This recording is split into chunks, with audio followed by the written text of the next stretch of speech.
Hey, I want to talk about two subjects, political correctness and humor. Now, inevitably, these two subjects go together um, because very often one of the main contentions of those who take issue with political correctness, and I include myself in that, is that those who are overly offended by everything lack a sense of humor. This obviously ties to part of the history of humor itself. There's no question about it that in both the UK and the US, the nature of humour has went from being kind of slapstick and innocent to being quite, very politically incorrect.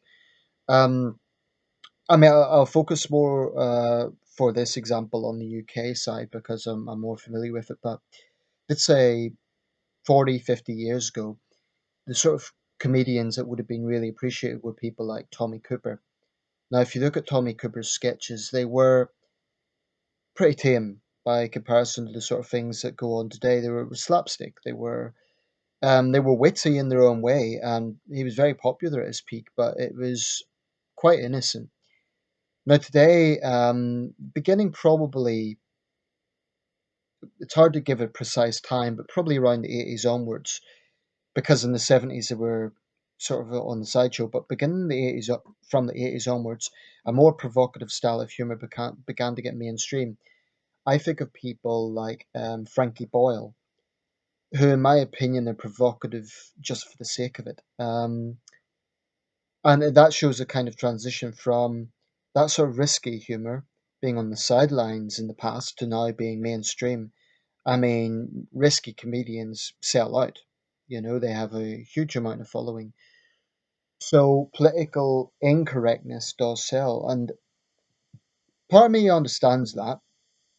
And part of me feels it's a little bit of a sad indictment of society now.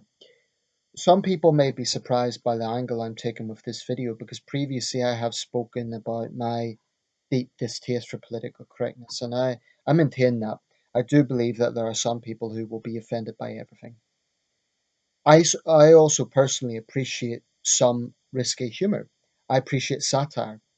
For example, in newspapers, you can get um, very jabbing, very sharp satirical cartoons, usually at the expense of politicians or other prominent people, and they can be quite sharp and quite, you know, not kind. Let's put it that way. But they're making a point that is addressing a story in a way that no article could, and I think there is a very strong place for that in our culture. I mean, it's not a new thing. It's being satire in Britain has been going since at least the 18th century. And satire in those days was just as biting and harsh. If you look at some of the caricatures depicting William Pitt the Younger or Lord North or Sir Robert Walpole, you'll get my drift. Um, but I want to talk about how there's sort of two extremes. That's what I want to touch on. I do detest political correctness, and I really hate the environment where people are constantly offended over every little thing and look to be offended over every little thing. But one area where I disagree with those who dislike political correctness and to those who advocate that, oh, it's just comedy, just deal with it. Well, in a sense, that is almost politically correct itself because you're basically saying comedians are above criticism just because they're comedians. What I would contend is that freedom of expression also includes the right to criticize. So if your position is, oh, have a sense of humor, they're just a comedian, how is that really different from saying that a politician shouldn't be offended or any other public figure shouldn't be offended? Why is it that comedians should get a free pass to do whatever they want simply because they are comedians? I'll give an example. If you have a stand up comic that makes a really, really crass joke about a major terrorist attack, say the day after that occurred, can you really say that people who are offended by that are not having a sense of humor? I think that's ridiculous. Um, so I get a little bit tired of this line, oh, have a sense of humor. Sometimes people are entitled to be pissed off. Sometimes some comedians are just being dicks for the sake of it. And the fact that people can't see that kind of bothers me. It's not about being really puritanical and square. Like I say, there is a place for risky humor, but sometimes when you have humor that is just crass and just provocative, it isn't even particularly clever. So it's not funny, and not necessarily because it's cruel, but because it's not actually particularly smart. It's not actually particularly original. Seth MacFarlane of Family Guy has been in hot water a few times. Now, I kind of have mixed views on Seth MacFarlane. I think he has real talent, and I'm not going to be a hypocrite. I do occasionally watch Family Guy, and um, I've watched a few of his other creations like Ted. And Ted, for example, there were some scenes that really got me really laughing. I found it pretty funny in certain scenes. The same with Family Guy. But it's kind of a mixed baggage for me because there are other times when I think, "Well, what the fuck is that?" I mean, that's not. Sometimes I think, well, when you do use real world examples to a point where you are, I don't know, there's just some things I think are being provocative for the sake of it. Um, like when I don't have much respect, for example, when he takes a piss out of seriously disabled children. I think that's actually cards humor. I don't think that's particularly witty or original. I think it's when you're attacking people or mocking people who can't defend themselves. That's very different from satirizing someone in a position of power. So if he's taking the piss out of Hillary Clinton or Donald Trump, that's one thing. But and I'm not just talking about Seth MacFarlane, I'm talking about others as well. Frankie Boyle was in hot water at one point because he had some gag about Katie Price's seriously disabled son. Now, at the time, she was pretty angry about that, and she's not my favorite person in the world. I think she's a bit of a one of these people who's a celebrity for the sake of being a celebrity, sort of a British Kim Kardashian. But the point is, at the time, I remember I defended her being angry on that because I think that Frankie Boyle was just being a dick.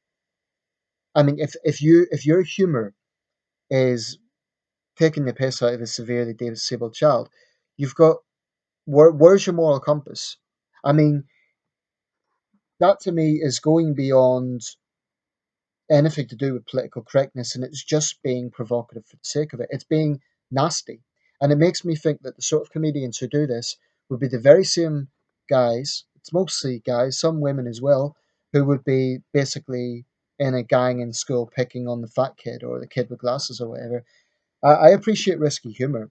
I definitely think there's a place for it because there is a certain level of sophistication, and yeah, it can be damn funny sometimes. So I'm definitely not saying, oh, never, humor should never be risky. But I think there are certain types of humor that are, when you're mocking someone who can't defend themselves, and when you're kind of getting into a real world example that is very, very personal and very direct, and it's aimed at someone who isn't in a position of power, then to me that's a dick move. It's just not smart. Now, I know not everyone watching this will agree with me, but if your position is with all comedy, oh, anything goes, just have a sense of humor. Here's the thing, right? I would never ever call for something to be banned. But those who say just have a sense of humor, they need to understand that freedom of speech is for everyone. And if people want to be offended and voice that offense, they also have a right to do that. What makes comedians above criticism? Because it's a classic case of giving but not taking. So if comedians want to dish out abuse at people and degrade people and take the piss and all the rest of it, they have to be able to take it as well. And it works both ways. So actually, when we're talking about political correctness, arguably those who are saying have a sense of humor are in their own way being politically correct because they're saying whoever the comedian is somehow above criticism. So when you break it down that way, actually I mean, I'll be quite honest. If I had a disabled child, let's say I was a public figure and I had a disabled child, and some comedian used my child to get cheap laughs, I would be pretty pissed off, and I would be expressing that. There are certain things that you just don't, in my opinion, you just don't go down that line, or at least if you do go down it, then prepare to be seen as a dick because that's what you are.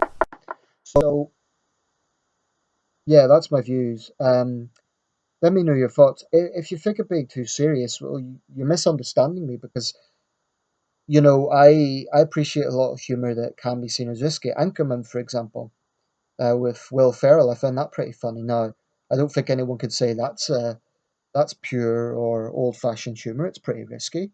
It's got some pretty edgy jokes. Family Guy, I like a lot of the sketches in that. Not all of them. I think sometimes some of the. I mean, I've just seen one where Stewie is going on a date, and he kind of shows that the psychopathic baby for anyone who doesn't know, and he shows himself dressed up as Lindy England, who was a soldier implicated in the Abu Ghraib prison scandals. You know, mixing a cartoon with that sort of situation, I just think is a bit crass. Um, it's a bit like Charlie Hebdo. I made a video about this. They made a cartoon basically showing the Russian air disaster last year. Actually, that was speculated to be a bombing over Egypt. It was a terrible tragedy, the worst aviation incident in Russian history. 228 people or so killed. Um, they had a cartoon immediately after that showing the hands of the pilot, like kind of decapitated, or that's the wrong word, but taken off, clutching the breasts of one of the airline stewardesses. Now, if that was your daughter or your husband or whatever, I think sometimes there are certain comedians and comics who provoke just for the sake of it, and they're not trying to be smart or clever. They're just trying to be dicks, and because they know that there is a big market for that, a lot of people think that's funny. And to me, there are certain lines that if you cross, then you should expect to be called out. So, you know, what happened to Charlie Hebdo last year was appalling, a terrorist attack, and that's outright wrong. There's no moral equivalency, obviously. But when I heard about that cartoon, when I saw the cartoon where they were mocking this disaster, I just felt rather sick, and I thought, what dicks? What dicks? I have lost any sympathy I had for them. And it's not that there's any moral equivalency in a terrorist attack, of course not. But I think that if you're saying, well, don't censor comedy because of freedom of expression, by the same token, you have to accept that there are people who don't like that sort of comedy. They have a right to opinion too. Okay, I'll leave it there. Let me know your thoughts. Just final word. If anyone's interpreting me as being politically correct, then you haven't really been listening to what I've been saying. I think there is a place for risky humor. I just think there are certain things that comedians push for the sake of being provocative and no other reason. Um, Let me know your thoughts.